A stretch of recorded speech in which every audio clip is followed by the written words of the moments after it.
Hi, I'm Eric, and this is Going Deep, a show where I talk to actors, writers, directors, filmmakers, musicians, creatives of all kinds to learn more about them and their craft. I've been able to talk to a lot of multi-talented people so far, and this episode is no exception because Jack Murtha is a actor, writer, director, editor, musician, producer, singer, rapper, stand-up. He's probably a great interior designer. Who knows? He does it all. He directed and co-starred in a feature-length, fully improvised film for Shits and Giggles. We talk about that, the difficulties while filming, how he got into filmmaking, and relinquishing control to invite others into the creative process. If you want to hear all of that and more, then just keep watching. Check it out, it's a dog. Guys, for the first time, we got a dog. This is Lucy. We're interviewing a dog. Interviewing. That's Lucy's handler, Jack. Yeah, I'm just the agent for now. We actually have like 7 interviews after this, so we gotta make it choppy. She's on a press tour. She's on a press tour. Yeah. Because we were originally gonna have this be the Joe Rogan numbers. We're gonna have this the longest episode ever. But now, never mind. We'll do like 5 minutes. We'll get you in and out. Exactly. Yeah. You only have 3 questions, so make them go. Oh shit. Okay. Well, let me go through my notes here real fast. Well, I like to ask this question off the bat, usually, but were arts valued in your house growing up? Yeah. I think that it's funny because I did not particularly grow in sort of I didn't have artistic parents. My mom works in retail and my dad works in healthcare. So I think when I started expressing interest in like arts and things like that, it was a little bit like, okay, well, how are you going to make money? But eventually they realized that like I'm not good at much else. So they were like, well, we kind of got to lean into it a little bit. Because both my sisters are nurses and they're extremely smart and extremely talented at that. So it kind of let them know like, okay, we can have 2 successful kids. The third one can be kind of yeah. We'll see. And they're both younger than me, so it's like, Oh, okay. you can play with the first one a little while. But no, they've been extremely, extremely supportive, and have always cared about my interests and like, supported me in any way they could. And I'm extremely grateful for them. Shout out John and Deb. You hear first. The real one. The realest parents. So then, how did you get into arts? And then, like, because for those who don't know, I covered it, or will cover it in the intro, but you write, direct, act, you do music, you produce, like, music, you have done music for, like, scoring. I scored Hunting for the Truth, which was that's true. My peak so far. Look, you don't have to make fun of me. I think it's a great score. I was so excited for it. I think it's a great score too. I think it's like a really good short. Thank you. I think so too. Catch up with all the lore after, because I didn't know about any of it. So like getting to see where it went to after, I'm happy I got to be a part of that. Sincerely, I know you're fucking.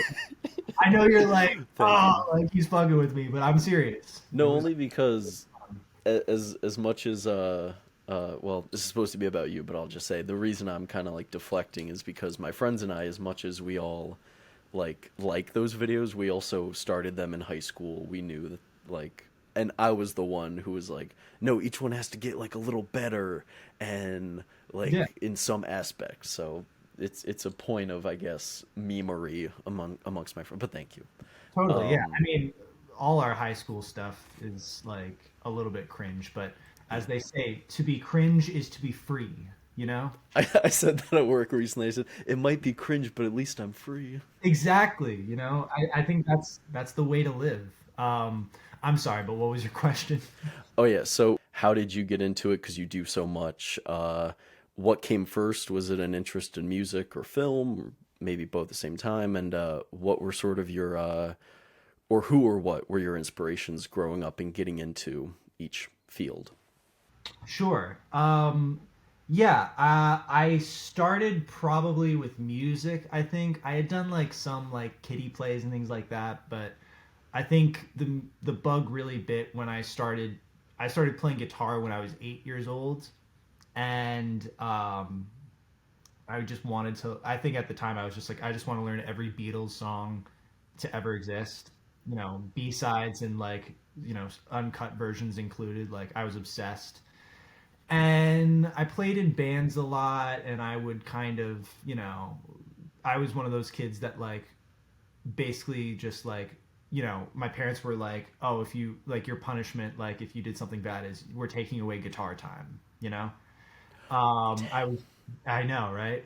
But um, that eventually grew into learning other instruments and sort of trying different things out. And I think I just wanted to get my hands on as many things as possible. And I wasn't a big fan of like traditional education in a lot of the things that I artistically was doing.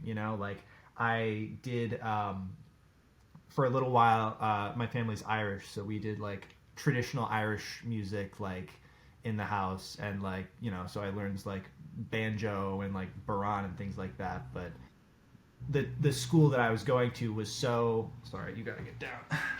The school I was going to was very like tough love and like not a lot of joy in it, and I had a pretty difficult time just figuring out like where my voice could be found in it. So anyway, for a long, and that's not great when your parents are like, okay, like, but like, where do you go from like just jamming in your room? Hmm. Anyway, so I was doing music for a while, and I was also in musical theater, and I loved acting. And for the longest time, I was like, I'm gonna be an actor. This was around when I was 15, and I auditioned for the school play. It was Shrek, and I didn't get it, Oh, cool. and I didn't get in the play. And Who I did was you audition for? I auditioned for all the male leads, so like Gotcha. Farquaad and Shrek and fucking Donkey and everybody. And I didn't I get can any. see you as I a was, donkey. yeah, right. Yeah. I'm basically the next Eddie Murphy. Um, but I didn't get any of the roles, and I was like, man, I'm 15 years old, and I want all the attention in the world. So like, what do I do? Hmm. I didn't get cast in the school play, or at least not a main role. So I was like, okay, I know what I'll do. There's a room in the back of the library where like there's cameras and things, and I know there's like this guy back there, his name is Goldstein, and he will teach you how to make a movie. But I was like, I'll get one of the other kids to cast me in their movie because there's a school film festival, and basically I'll just try to be in as many films as possible. And then the issue was that nobody wanted me to be in their film either. You weren't in the play, dude. What I makes you was in think you the could be in play, our movie? and then I wasn't in any of the movies, so I was like, damn, well, I know one person that'll cast me, and that's myself. So I took out a camera and I made something. And yeah, it's still on my YouTube. Like it's still dog shit, but like getting to see it, we have kind of a big like auditorium, and getting it to see it on the big screen and see something that I made, that was kind of where like the bug bit with that. And then from there then on, it was just like getting more interested in being behind the camera, and like also doing things in front of camera and experimenting with other things like more music and theater and stand up and sketch and all of that, just really trying to like like feel like how many walls like are around me and how big of a space I can make for myself. So then you said that you were 15, you wanted all the attention in the world. Do you know maybe what made you want or seek out attention, especially in like a theatrical arts capacity? um I think it was just that like I had a lot of I had some learning disabilities growing up, and I still do. So I think that like academics was never going to be my thing. And when I found out like I could be a bit of a class clown and get away with like being my charismatic sort of charming self, that people would begin to like be like, oh, this kid, like he's got something, maybe he's not just like someone will forget about. So I So I'm not just a pretty face, you I'm not guys. just a pretty face, man. I got things to say. So that was kind of where I began to, take it a little bit more seriously, and I wanted those opportunities to, you know, step up and shine. And I got those opportunities later in high school. I sort of carved out a bit of a niche for myself between theater and between films and stuff. And I entered a bunch of film festivals later on in high school and did pretty well. And then I went to film school, and yeah, and that's where I met you. Yeah, you were in your second or first year, and then I was like 1 year out. Yeah, you were 1 year above me. Yeah. Yeah, but we met through shout out to Vito, another real one, Shout out. another real one. Yeah, Yeah. on his thesis. Well, that's a good segue. You were bringing up festivals and stuff, and you have your new. Is this your first feature that you Yes. recently just did? It's Uh, called For Shits and Giggles. yes. Can you? I think it's technically my first feature. I did make a document, like a hour-long documentary back in like 2021, but I Oh, guess that's this, right, about your grandmother, right? yes, I guess this is my first narrative feature. Yeah. Right. Can you talk to us a little bit about like what the movie is about, and then how the idea came to be? You have a I know it's fully improvised, but you and your co-star slash co-director, you. He's sort of I'm the director. He's like a co-writer as well. Yeah, so the film for Shits and Giggles is about these two friends from high school. They sort of track alongside like our timeline in real time as in real life, and we're using our real names, but it's not, and nothing is really based on true stories. Where basically it's about two friends from high school who um, after graduation kind of lose touch, and then 6 or 7 years after graduating they realize, or they like accidentally butt dial each other, and they're like, oh, maybe we should hang out. And it's sort of about the that day long experience of like reconnecting, and the sort of the tension of like where they're at different points in life, and wacky hijinks ensue and all of that. Okay. So then, what level did you guys have it planned out? Like, did you go full, like, so that's the synopsis, let's just make some scenes, or was there like, okay, this scene, let's start it here, or let's end it here, and then like the middle is kind of the unknown and the improv? Right, sure. Well, I guess I should say how we came about even deciding to do it improv is that, I went to school to be a writer director. So, and you, my partner, was, Me? yeah, you specifically. No, you, Uemura, was a acting major at SUNY Purchase. And shortly after I graduated in 2022, I had been trying to shop my scripts around, and I had gotten a few meetings at like Brick Media and places like that to like pick it up, but nobody seemed to want it, and I was feeling pretty discouraged. And he, on the other hand, was literally doing an audition every single weekend and like never booking anything.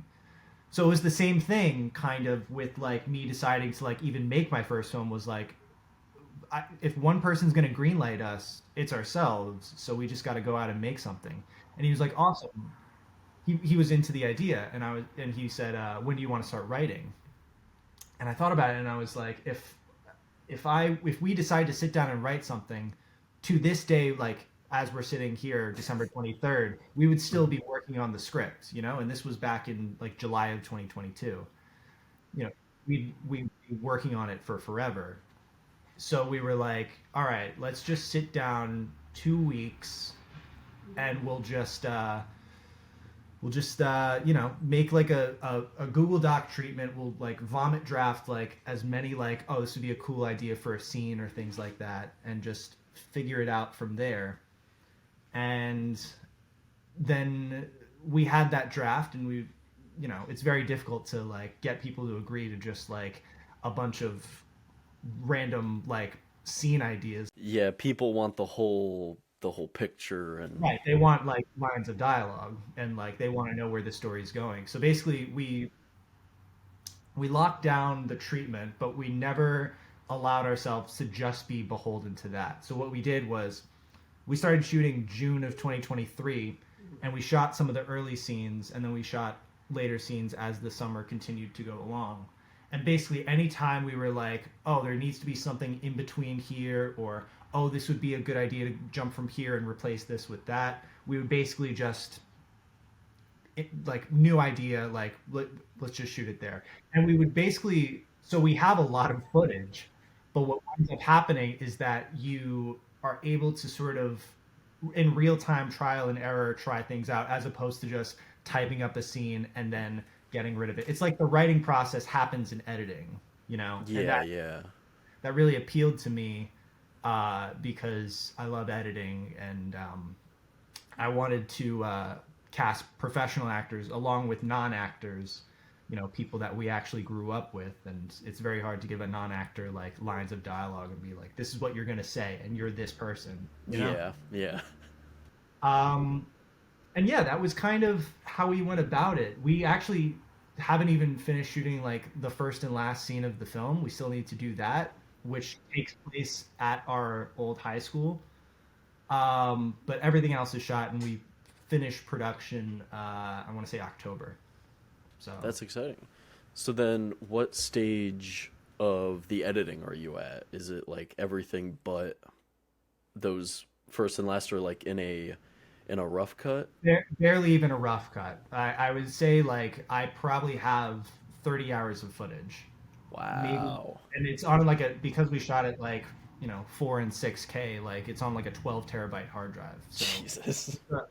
I'm telling you, we shot from June 2nd, I want to say, till like October 29th or something like that, and we basically, I mean, we worked around everyone's schedules, but it was like a pretty often thing we would do. There was a while where we couldn't shoot because it was raining every single weekend, like in August, but we managed to, shoot a lot of this stuff. And, with the idea of like, oh, we kind of write it in the editing, we wanted to, get a lot, as much footage as we could while still preserving like some story. And I would do like little cuts in between scenes just to see like how it would kind of work.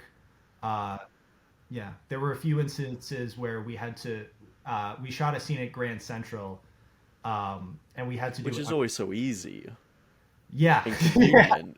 We never had permits for anywhere we went, and it was extremely sketchy at times because we kind of shoot in a docudrama style. I mean, one of my favorite directors is Matt Johnson of like Blackberry and Nirvana, the band, The Show fame, and so we would, you know, shoot improv, shoot on location, like hidden camera kind of, and just sort of like try to capture as much as we could. So very often it would get pretty hairy.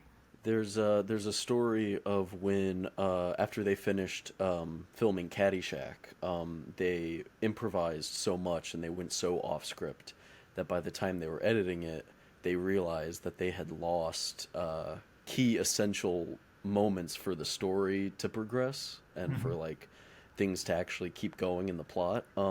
Granted, obviously they didn't have digital, and as you said, you've been editing a little bit here and there.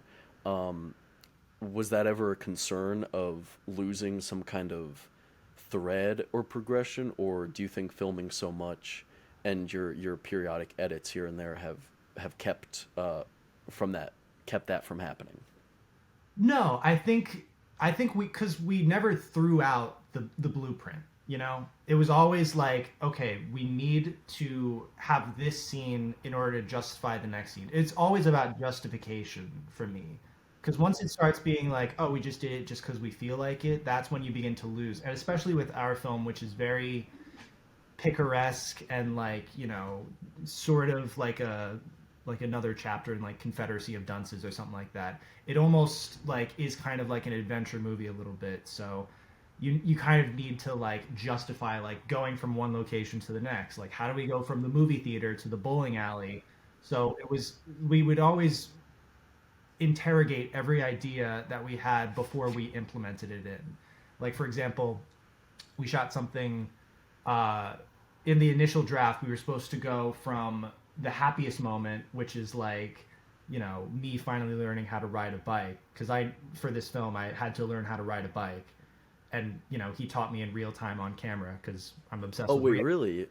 Yeah, I never learned how to ride a bike, and there's a scene in the movie where he's like, "You need to learn how to ride a bike. We're doing it." And in real time, like with these hidden cameras, he's teaching me how to ride a city bike.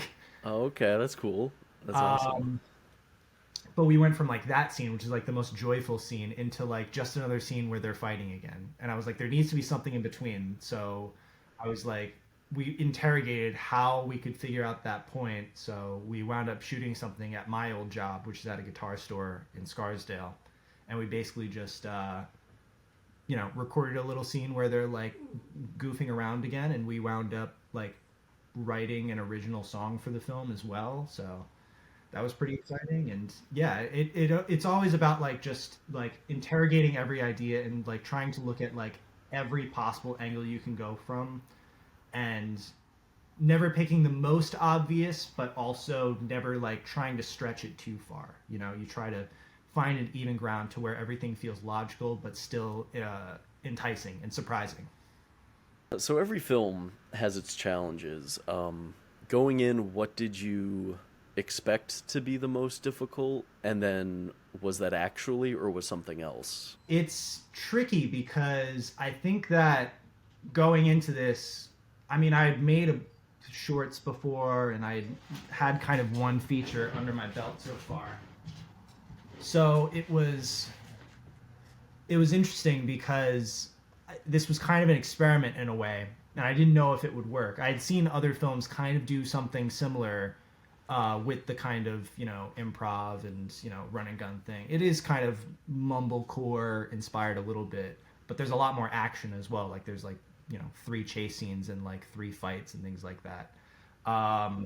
So I think the most challenging thing is just like trying to figure it out as you go, and also like keeping everybody on board with what you're doing, because when you don't have a script, it's very hard to like get people, as I said, it's very hard to get people to agree.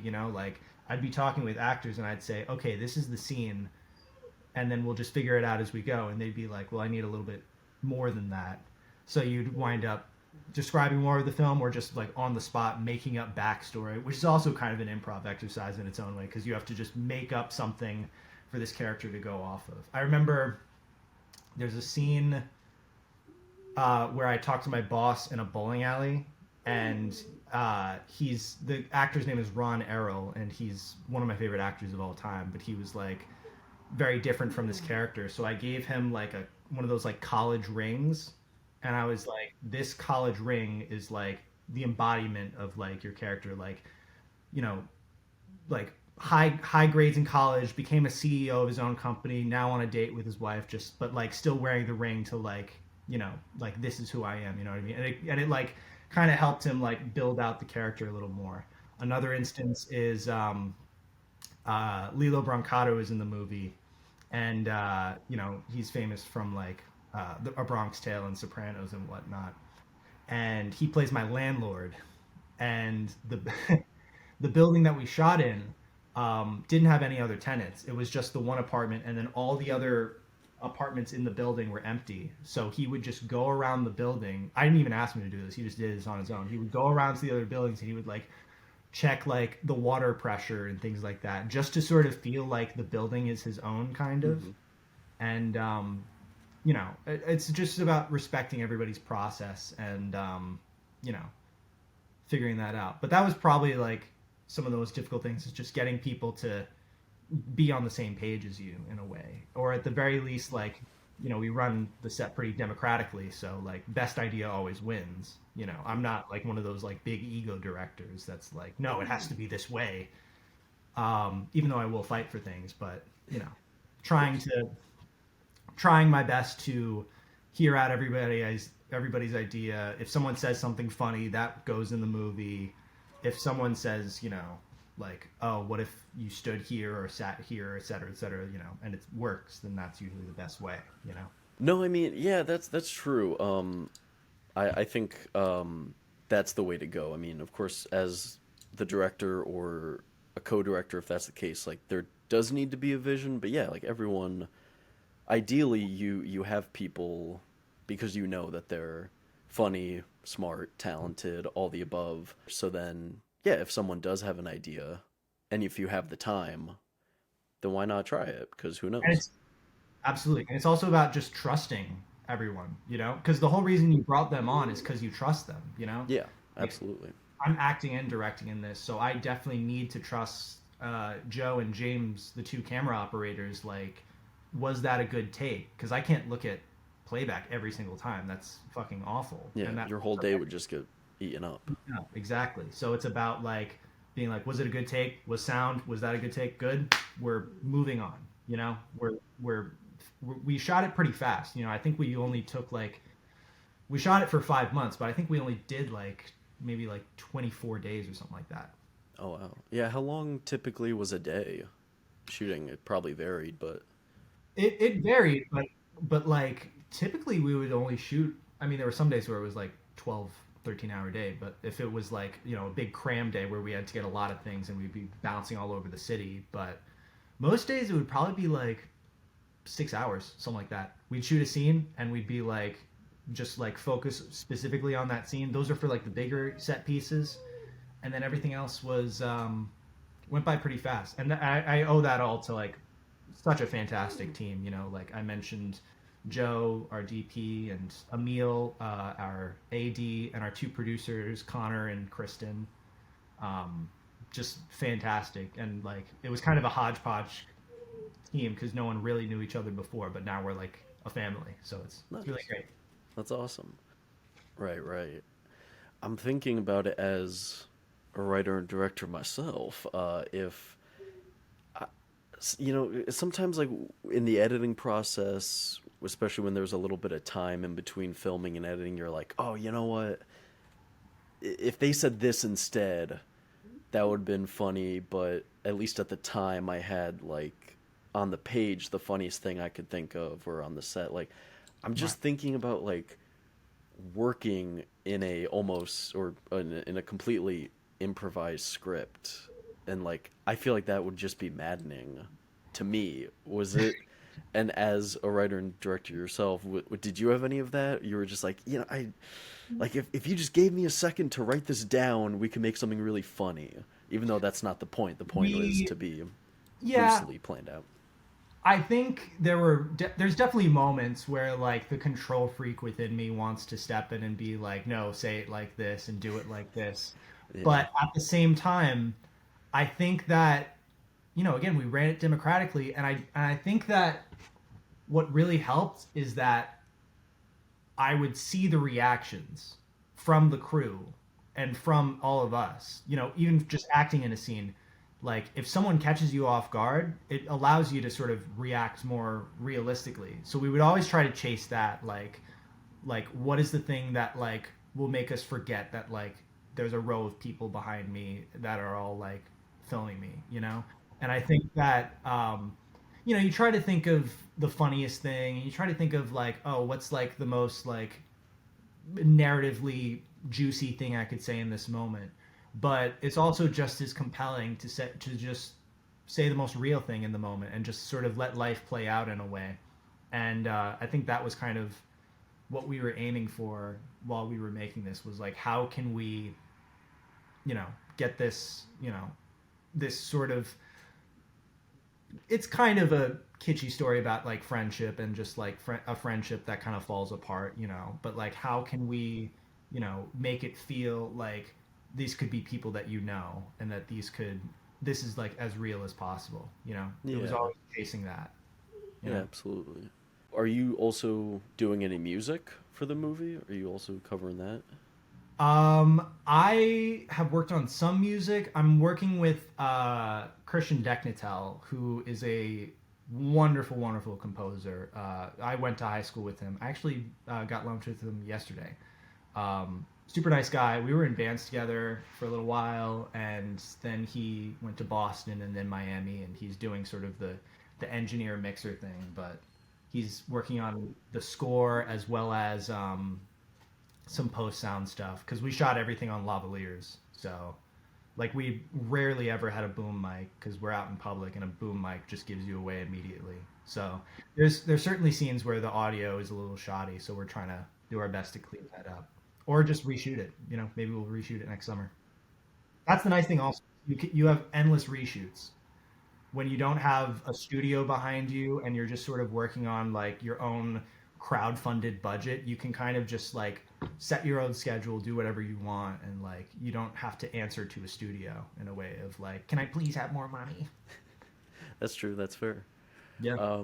When you have done the music for your own stuff in the past, does that make it easier to edit because you already have an idea of like, oh, you know what? Because this scene, and then I'll put the piano, so then I'll cut the scene this way because I already have like the music in mind, or do you not really think about it too much and then Yeah, I'll say this. I think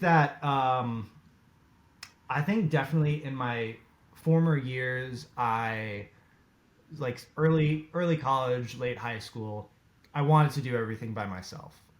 And I had a very clear idea of like, no, it needs to be this way.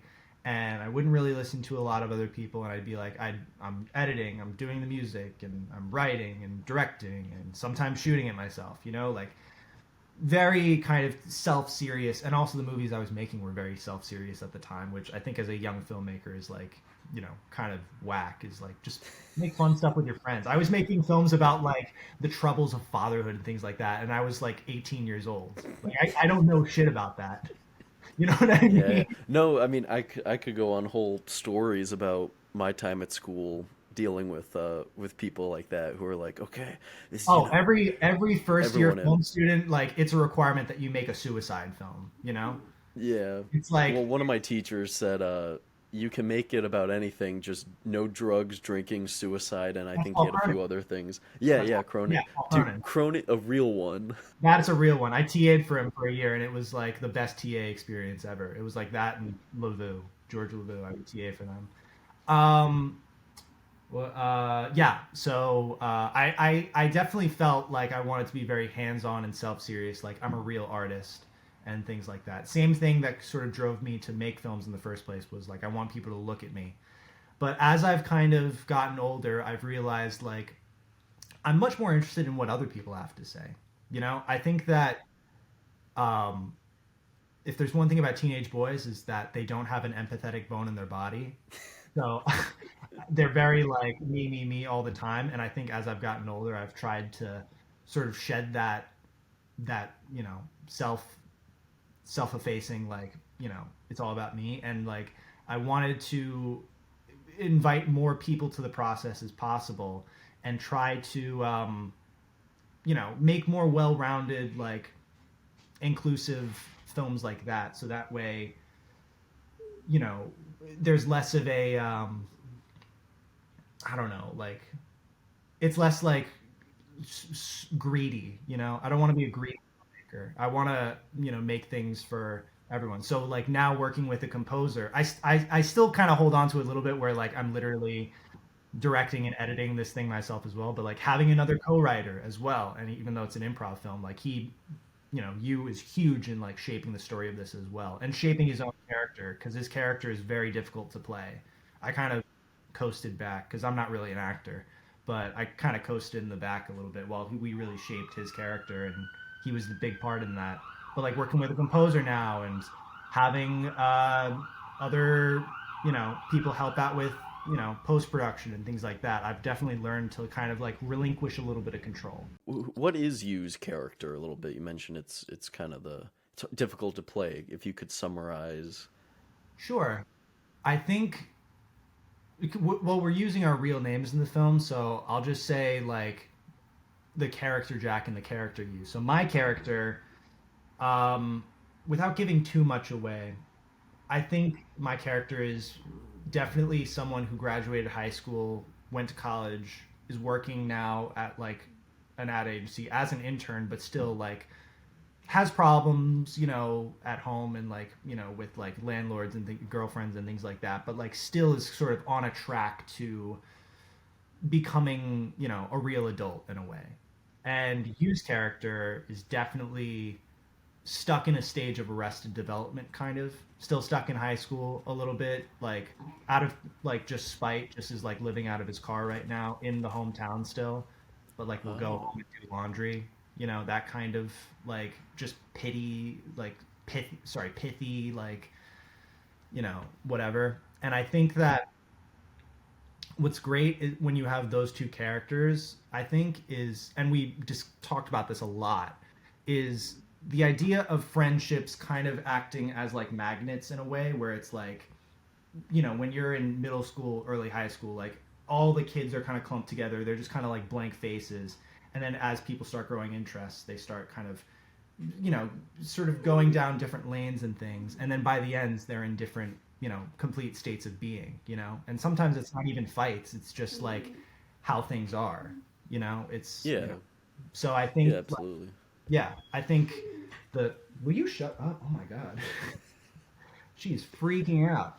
I can't believe you're Um, talking to your talent like that. I That's the know. worst dog manager I've ever seen. I'm a really bad handler. um, yeah, I think especially we were interested in like the idea of like reunions. Like, do you hold on to like the person you've become, or do you kind of slink back into like the person you used to be?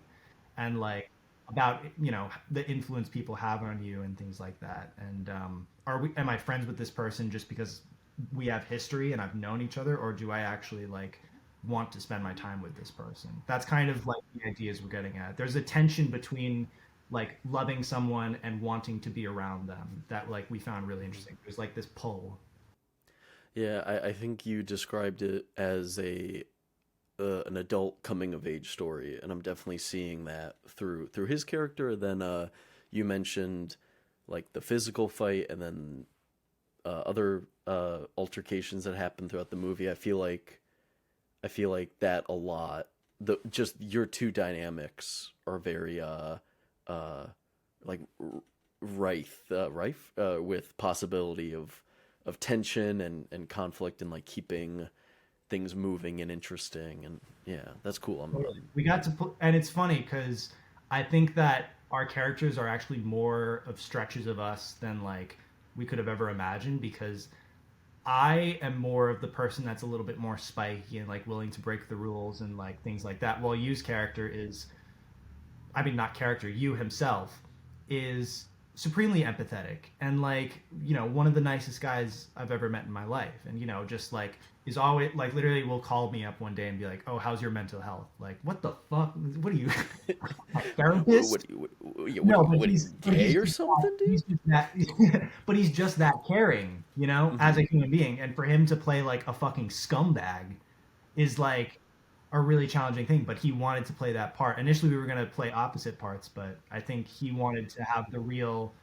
challenge of like trying to be something that he's clearly not. So, Well, as an actor too, right? Like that sounds absolutely. like such an opportunity and a challenge for him. I can Yeah. imagine why he would be the one to be like, no, no, no, dude, I want to be living in my car out of Yeah, spite. and I think it's funny because we would often have discussions on set where like I would be pushing him to be more fucked up and say more like horrid shit, and he'd be like kind of holding back, trying to hold like some of the real him a little bit, and be like, I don't know, like, will the audience still care about him if he does this and does that? And I'd be like, no, man, it's got to be like, he's got to be a piece of shit, And Yeah, so we would kind of balance each other that way as well. And same with me, like, I would be like, he's got to be reserved and kind of, like all that. And he'd be like, no, man, he's got to blow up at some point too. true, So yeah. it was kind of like that. Mm. I forget who said it. Maybe it was Bryan Cranston. I forget, but in some interview, some actor said, if the character cries a lot, the audience will not care as much, and Yeah. so like when if the character is holding back tears a lot, then finally explodes or breaks down, then as the audience, you're just like, you're blown away more. I feel like you two keeping each other in check of those things, where Right. maybe you're like, no, like say the most outlandish, like horrible thing, but then he's like, well then, but then the audience loses, like you will lose interest or not care about And me, there's and still, then and there are still things to this day that we disagree on, even after we've shot the film. You know, oh, I'm there's still sure. things to this day that like, you know, he'll be like, I really think we got to use a different take for that, and I'm like, no, this is the one, because you know that's you know he's very protective of his character. I'm very protective of my character. We're protective of each other's characters as well as the film as a whole. And as co-writers, you have to sort of find a healthy balance. But I think that you never want what you were saying about the crying thing, Cranston crying thing, is true because I never want it to feel one note, you know. Anything I make, even hunting to the truth to an extent, like catches you off guard at various moments. I think if you have an all funny film and then there's just moments or like towards the end where it's like, oh, this is like a serious moment all of a sudden, it like catches you off guard and you're like, wait, now I care. What the fuck? Or like when you have like the saddest movie in the world, like I'm trying to think, like Manchester by the Sea or something like that, and all of a sudden, like they're struggling to get the bed in the or the stretcher in the back of the ambulance, and they almost drop her and all that. You know what I mean? Like that's one of the funniest moments in any movie ever, and it's like the rest of the movie is a fucking like sad as hell. But it's moments like that where it's like I try to find those as well, you know, and I think you do as well in like the work that you do because there's always something that'll like catch me. So Jack, I would be remiss because if I didn't ask about this, it's been 4 years, I think, since Oh, Pop Tart by the Good oh. Boys. Which, unironically, I will, and I'm not just saying this. I'm not trying to like blow smoke. I will sometimes though go like Pop Tart, Oh my god, like that's it's so it's awesome. catchy. It's a legit good catchy song. That's so great to hear. I'm so happy. It's funny. I hung out Are with you some. guys doing more music? Has it have you guys dispersed? Is there a We've reunion? we've had a lot of conversation. Me and Will, who's my other friend from high school. It's like me, you, and Will. We're kind of like a trio in high school, and me and Will like basically made two mixtapes in like high school, and we're like you know comedy rap duo, making songs about like you know how small our dicks are and things like that. Very sort of pre Lil Dicky, like not pre Lil Dicky, I guess happening around the same time. Um, Even though I fucking hate Lil Dicky, but anyways, sorry. I just don't like that guy. Dude, I like. shots fired. I think Dave is a great show, but he's the worst part of it. Anyway, um, what was I saying?